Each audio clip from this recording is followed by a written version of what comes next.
ఒకానొక కీలక రంగంలో ఒక కంపెనీ ఊహించని వేగంతో దూసుకుపోతోంది. ఆ కంపెనీ కథ ఏంటో ఈరోజు మనం చూద్దాం. జస్ట్ ఈ ఒక్క నంబర్ చూడండి, 256.5%. అది కూడా కేవలం ఒక్క క్వార్టర్లో, ఒక్క సంవత్సరంలో వచ్చిన రెవెన్యూ గ్రోత్. అంటే ఇది మామూలు గ్రోత్ కాదన్నమాట. ఒక రకంగా చెప్పాలి అంటే ఇదొక జైగాంటిక్ లీప్. మరి ఒక కంపెనీకి ఇంత భారీ పెరుగుదల ఎలా సాధ్యం? దీని వెనుక ఉన్న కారణాలేంటి? సరే, ముందుగా ఈ అద్భుతమైన అంకెల వెనుకున్న ఫినాన్షియల్స్ని ఒకసారి చూద్దాం. ఇక్కడ చూస్తే మనకు క్లియర్గా అర్థమవుతుంది. క్వాలిటీ పవర్ అనే ఈ కంపెనీ రెవెన్యూ కేవలం ఒక్క క్వార్టర్లోనే ఇయర్ ఆన్ ఇయర్ చూసుకుంటే 797 మిలియన్ల నుంచి ఏకంగా 2843 మిలియన్లకు పెరిగింది.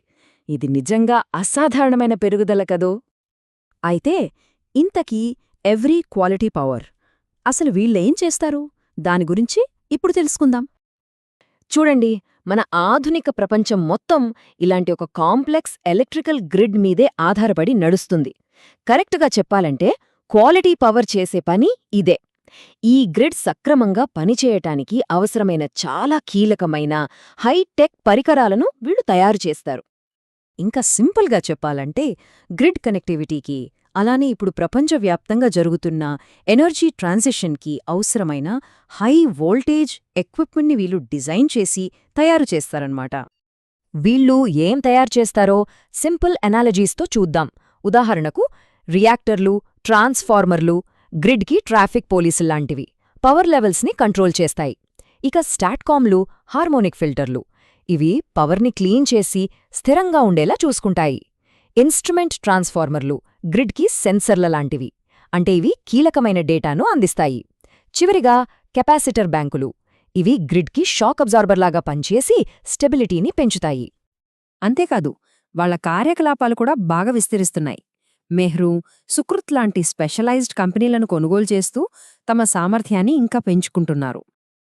వీళ్ల గ్లోబల్ రీచ్ ఎంత పెద్దదో చూడండి. India, టర్కీలో operating సెంటర్లున్నాయి. 200కు పైగా క్లయింట్లు, 100కు పైగా దేశాల్లో వీళ్ల ఉనికి ఉంది. ఇక కస్టమర్ల విషయానికొస్తే సిమెన్స్, హిటాచీ, జీఈ లాంటి ఇండస్ట్రీ జైంట్స్ కూడా వీళ్ల క్లయింట్లే. మంచిది. ఇంత సక్సెస్ వెనుక ఉన్న అసలు కారణాలు ఏంటి, వాళ్ల స్ట్రాటజీ ఏంటి, అదేంటో ఇప్పుడు చూద్దాం. వాళ్ల విజయం వెనుక ప్రధానంగా 5 కీలకమైన అంశాలున్నాయి. 1. Global manufacturing footprint. 2. Advanced research and development. 3. Growth కోసం వ్యూహాత్మకంగా కంపెనీలను కొనుగోలు చేయడం. 4. ఎనర్జీ ట్రాన్సిషన్కి సమగ్రమైన పరిష్కారాలు అందించడం.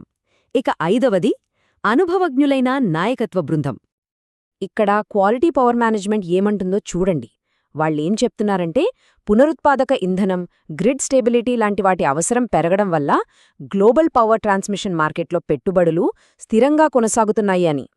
అంటే వాళ్ల వ్యూహం కరెక్టుగా గ్లోబల్ డిమాండ్కి తగ్గట్టుగా ఉందన్నమాట. ఇక వీళ్ళు ఏ ఏ రంగాలకు సేవలు అందిస్తున్నారో చూస్తే, పునరుత్పాదక ఇంధనం, power utilities, oil and gas, steel, automobiles, ఇలా ఆర్థిక వ్యవస్థలో దాదాపు అన్ని కీలక రంగాల్లోనూ వీళ్ల ఉత్పత్తులు చాలా అవసరం. సరే, ఇదంతా బానే ఉంది. మరి భవిష్యత్తు సంగతేంటి? క్వాలిటీ పవర్కి నెక్స్ట్ ఏంటి?